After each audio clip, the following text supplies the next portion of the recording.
അവസാന നേരത്തെ ഓർമ്മയുണ്ടാവുള്ളൂ. നാളിന്റെ പെരുന്നാളല്ലേ, നല്ല തിരക്കുണ്ടാവുള്ളൂ ഈശ്വര. ഇതെന്തിവിടെ ഒരു തിരക്കൂല്ലല്ലോ. എന്താ സ്മിതേച്ചി ഇന്ന് തിരക്കുറവാണല്ല, എന്താ പറ്റിയേ? ഇന്ന് ഇത്തിരി തിരക്ക് കുറവാ. എന്താ തുന്നണ്ടേ? അതൊന്ന് ഷേപ്പാക്കണായിരുന്നു. അതിനെന്താ? അല്ല ചേച്ചി, നാളെയല്ലേ പെരുന്നാള്? നാളെന്നാ കേട്ടെ. എന്താ പറ്റിയേ? പെരുന്നാളിന്റെ തലേദിവസം നല്ല തിരക്കൊക്കെ ഉണ്ടാവേണ്ടതല്ലേ? ഇതിപ്പോ ഒരാളെ പോലും കാണാനില്ലല്ലോ. എന്തു പറ്റിയെന്ന് അറിയില്ല. എന്തോ ഭാഗ്യത്തിനാ നീ വന്നേ.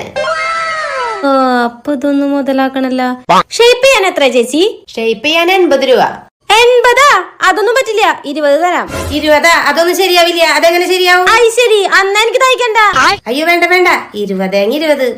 അതെ, ഇതിന്റെ കഴുത്തതേ കുറച്ച് ഇറക്കി വെട്ടണം, പിന്നെ ഷോൾഡർ ദേ കുറച്ച് ഒതുക്കി വെട്ടണം, പിന്നെ കൈതേ ഇത്ര അങ്ങോട്ട് ഇറക്കി വെച്ചിട്ട് പഫ് വെക്കണം. പഫ് അവിടെ ഇരുന്ന് സ്വപ്നം കാണാതെ നീങ്ങിരിക്ക അങ്ങോട്ട്. മോളുവാ ഇവിടെ ഇരിക്കി. ഇത്ര അധികം സ്ഥലം ഉണ്ടായിട്ടാ. ഇരിക്കി. എന്റെ തയ്ക്കാൻ ഇനി എത്ര മിനിറ്റ് ആവും? മിനിറ്റാ? നാളെ രാവിലെ കിട്ടിയ ഭാഗ്യം വിചാരിച്ചാ മതി.